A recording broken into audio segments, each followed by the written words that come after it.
ఒక్క అబద్ధం ఒక అందమైన స్నేహాన్ని ఎలా అంతం చేసిందో మీకు తెలుసా? ఒక దట్టమైన అడవిలో 4 ఆవులు నివసిస్తూ ఉండేవి.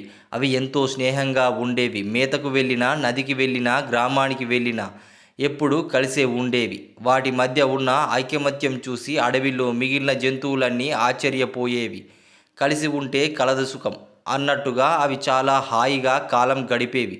ఒకరోజు ఒక ఆకలితో ఉన్న పులి ఆ ప్రాంతానికి వచ్చింది. బాగా బలిసి ఉన్న ఆవులను చూసి పులికి నోరూరింది. ఎలాగైనా వాటిని వేటాడి తినాలని ప్లాన్ వేసింది. కానీ ఆ 4 ఆవులు ఎల్లప్పుడూ కలిసే ఉండడం వల్ల పులి వాటి దగ్గరికి వెళ్ళడానికి భయపడేది. ఆవులు కలిసి ఎదురు తిరిగితే తన ప్రాణాలకే ప్రమాదమని పులికి తెలుసు. నేరుగా దాడి చేస్తే పని జరగదని గ్రహించిన పులి ఆవుల మధ్య గొడవలు పెట్టాలని నిర్ణయించుకుంది. ఒకరోజు ఒక ఆవు మిగిలిన వాటికంటే కొంచెం దూరంలో గడ్డి మేస్తుండడం పులి గమనించింది. మెల్లగా ఆ ఆవు దగ్గరికి వెళ్ళి మాటలు కలిపింది. నువ్వు ఇంత అందంగా బలంగా ఉన్నావు, ఎప్పుడు మిగిలిన మూడింటి వెంటే తిరుగుతుంటావేమిటి? ఈ లోకం చాలా పెద్దది, నీకు నచ్చిన చోటకి వెళ్ళి హాయిగా ఉండవచ్చు కదా అని నూరిపోసింది. పులి మాటలు విన్న ఆ ఆవుకి భ్రమ కలిగి తన స్నేహితుల కంటే పులే తనకు మంచి విషయాలు చెప్తుందని నమ్మింది.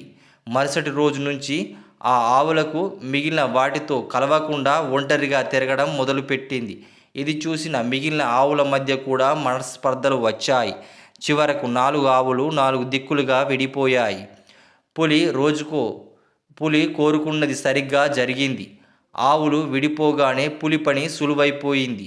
ఒక్కొక్క ఆవును ఒంటరిగా దొరికించుకొని రోజుకొక్కటి చొప్పున 4 ఆవులను ఆహారంగా మార్చుకుంది.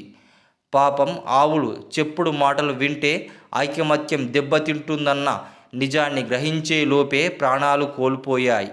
నీతి: చెప్పుడు మాటలు వినకూడదు. ఐకమత్యంగా ఉన్నప్పుడే మనకు రక్షణగా ఉంటుంది.